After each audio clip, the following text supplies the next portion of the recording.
부딪힌 거 아셨어요? 라고 제일 먼저 물어보겠죠. 진짜 아셨다면, 알았으니까, 알았던 부분에 대한 책임을 지셔야 되는 거고, 다만 본인도 만일 예를 들어서 처음 이런 사건을 겪었다거나, 그 사고 경위에 뭔가 참작할 만한 사유가 있을 거 아니에요. 그런 사유들에서 굉장히 설득력 있게 뭔가 양형 자료를 제출해서 본인이 최대한 선처를 받을 수 있게 하는 게 변호사의 역할인 거죠. 근데 알았는데도 몰랐다고 주장을 하면 오히려 역효과가 나죠. 왜냐하면 알았던 증거들이 산재에 있을 텐데 본인 주장만 저는 몰랐어요 이렇게 얘기하면 저 사람은 정말 반성을 하지 않는구나 라고 해서 더 형량이 세지거든요. 그러니까 실제로 알았는지 여부는 중요하고 거기에 대비해서 어떤 방향으로 변론할지를 정하는 게 일단 1차적으로 제일 중요한 변호사의 역할인 것 같아요. 진짜 그럴 수가 있죠. 정말 음주 상태가 너무 만취한 상태라서 상황을 판단할 수 없을 정도였을 수도 있어요. 그러면 사실은 또 두 가지 측면에서 문제가 되는데 술이 너무 만취해서 몰랐다고 하면 도주는 무죄가 될 수도 있겠지만 위험운전 치상이 될 수 있어요. 아주 수치가 높아서 내가 판단력을 잃어서 굉장히 위험한 상태에서 운전을 했다는 거죠.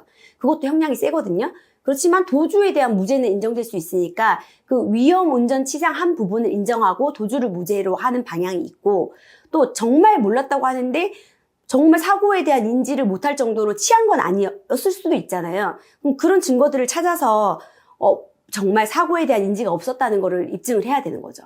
예를 들어서 차량에 부딪힌 흔적이 적다라든지 자기가 정말 사고를 알았다면은 차량에서 갑자기 내려가지고 이상한 행동을 할 수 있잖아요. 집에 도착했을 때 차량 한번 둘러본다든지 그리고 갑자기 집에 가가지고 막 핸드폰으로 사고 났을 때 어떻게 하는지 이런 거 검색할 수 있단 말이죠. 근데 자기가 정말 인지를 못했다면 그런 걸 안 했을 거란 말이에요. 정말 일상적으로 평상시에 하던 행동, 가다가 슈퍼를 들른다든지, 평상시에 하는 그런 이상 행동을 전혀 안 하고 일상생활을 했다면 그런 걸 입증하면 몰랐다는 거에 대해서 입증이 가능한 거죠. 그리고 저는 사고에 대해서 정말 몰랐다고 하면 정말 억울하신지 여부를 확인해서 그럼 거짓말 탐지기라도 해보실 의향이 있는지를 먼저 물어봐요. 그러면 정말 억울하면 실제 할지 안 할지는 나중에 수사관이랑 결정을 하겠지만 본인이 정말 억울하면 하고 싶어 하시거든요.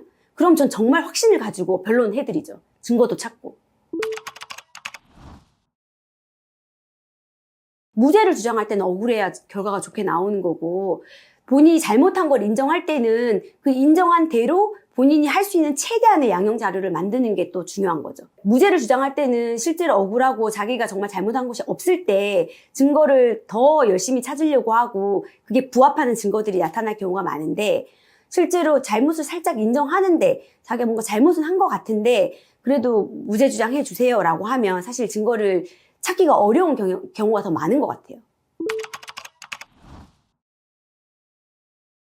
예를 들어서 차가 굉장히 우리 차는 튼튼하고 상대 차량은 또 모닝같이 좀 작은 차량인 경우에는 사고가 나도 그 상대방 차량은 굉장히 심하게 느끼는데 내 차량은 차체가 큰 차량이면 그 흔들림이 크지 않을 수 있거든요. 그럼 모를 수도 있어요. 그런 특수한 사정 같은 거는 제가 여러 경험이 있으니까 차량의 종류에 따라서 다를 수도 있고 그런 부분들은 입증이 가능하긴 하죠. 근데 여러 가지를 다 종합적으로 판단해 봐야 되는 것 같아요.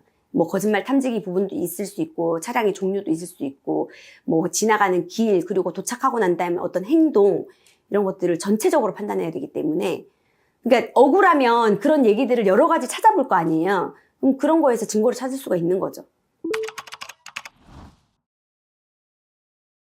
예를 들어서 어머 나 사고 날 뻔했어 큰일 날 뻔했어 이렇게 카톡을 보낸 게 있거나 통화한 내역이 있다면 사고가 난 건 아니잖아요. 자기가 인식할 때는. 그거 내가 몰랐다는 거에 대한 증거가 되는 거죠. 본인이 원래 목적지까지 갔다라는 걸 입증하기 위해서 그 T맵에 보면 경로가 다 나와 있잖아요. 자기가 운행했던 경로. 원래 찍었던 목적지로 원래 갔냐 안 갔냐. 그렇게 갔던 경우는 그것도 굉장히 좋은 증거가 될 수 있는 거죠. 그러니까 사고가 나고 난 다음에 일상적으로 할 수 있는 행동을 했냐 안 했냐 이런 것도 굉장히 중요하거든요. 그때 당시에 사고를 당하고 나서 뭔가 조회를 해서 사고했을 때 어떤 행동을 해야 되는지 이런 거 조사를 한단 말이에요. 그 검색을 한단 말이에요. 그런 기록이 남을 수도 있는 거잖아요. 그러니까 사고 난 다음에 본인이 그냥 평소에 즐겨보는 유튜브를 검색했어요. 그럼 검색 기록은 오히려 우리한테 유리한 증거가 되지만 만일에 검찰 측에서 본인의 네이버 기록이나 뭐 유튜브 기록을 조회해서 봤더니 뭔가 사고에 대한 검색 기록이 있다. 이러면 우리한테 불리한 증거거든요.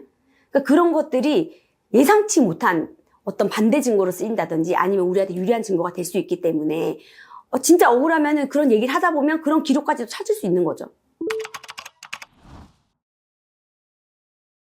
이런 유사한 사례로 억울함을 겪고 계시는 분은 저에게 연락 주시기 바랍니다. 그 억울함에 귀 기울여서 사건을 잘 해결하도록 하겠습니다.